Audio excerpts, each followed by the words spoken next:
Welcome to Tenor Tech, where I solve the problems you didn't even know you had.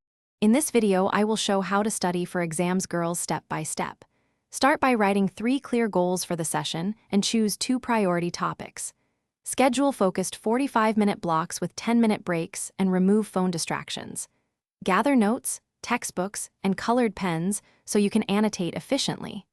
A tidy study area helps your mind focus and reduces stress before practice and review. Use active study methods that make your brain work, not just your eyes. Quiz yourself on flashcards, explain concepts out loud, and solve past questions under timed conditions.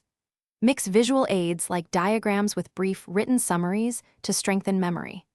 Rotate subjects so each topic gets repeated exposure, and review wrong answers immediately to convert mistakes into learning opportunities. Plan your study timeline by counting backward from exam day and allocating review blocks.